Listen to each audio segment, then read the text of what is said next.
The trouble with reality was that it was so damned real. Stomach-churning, Raine Marlowe punched her security code into the control box of the beachfront mansion's private gates. If Kenzie had changed the codes, she'd have to come up with a new plan. Not that her husband had any reason to be paranoid where she was concerned. Their separation was terribly, terribly civilized. No property disputes, a nice little no-fault divorce that should be final in a few months. The tabloids had been reduced to making up quotes out of whole cloth to make the story more interesting. Motors purred, and the ironwork gates swung smoothly open. As she drove her Lexus through, she gave a sigh of relief. She'd made it over the first and easiest hurdle. She parked in front of the sprawling house's entrance and climbed from the car.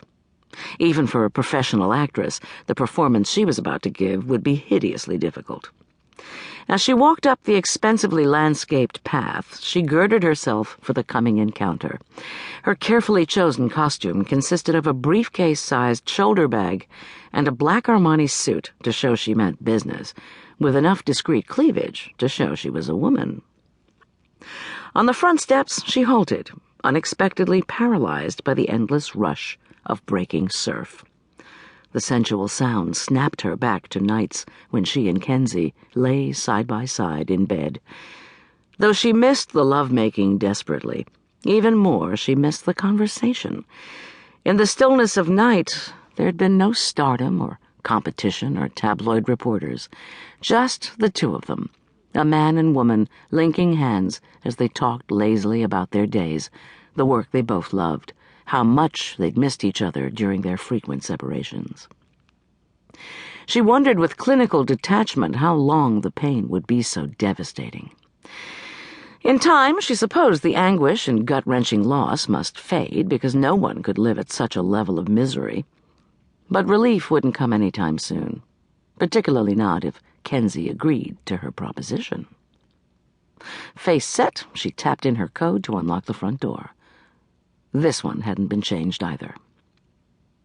She stepped into the foyer and immediately checked the discreetly hidden security panel. Unarmed. Kenzie had always been careless about arming the system when he was home. Sometimes she wondered if he'd come to believe his own invulnerable movie roles, where he could decimate whole armies of villains without receiving more than a few bruises and maybe a carefully placed flesh wound. This early on a Sunday morning, the house was silent. The Filipino couple who lived in a separate cottage and cared for the house and its occupant would be at Mass now. But Kenzie should be home. She'd charmed his schedule out of his assistant, Josh Burke, who'd always liked her. Since her husband was in the final stages of shooting an exhausting action picture, he planned to spend a quiet day at home. Perfect for her purposes. Kenzie? No answer. She checked the spacious kitchen, whose tiled floor and backsplash had the rich warmth of a Tuscan villa. Empty, and no signs that her husband had made breakfast here. He wasn't in the living room, nor in the ground floor exercise room. Damn, he was probably still sleeping.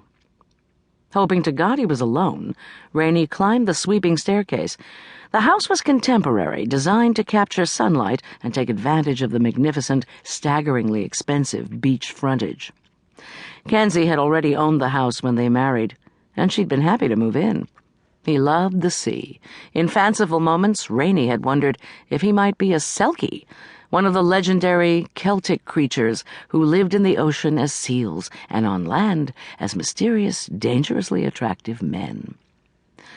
The legend certainly explained a lot, such as the fact that sometimes she felt as if she and Kenzie came from different planets. Would it have made a difference if they'd bought a new house together and entered as equals? Probably not. He'd encouraged her to redecorate, to make this place as much hers as his. They'd had great fun choosing carpets and furniture. Hell, when would she stop thinking of them as a couple? She reminded herself that it had only been a few months since their marriage had exploded. So, neurosis was natural. She headed to the master bedroom suite. With every step, her stomach knotted tighter. She considered bolting and contacting Kenzie through Seth Cowan, but the manager would be against Kenzie taking this job.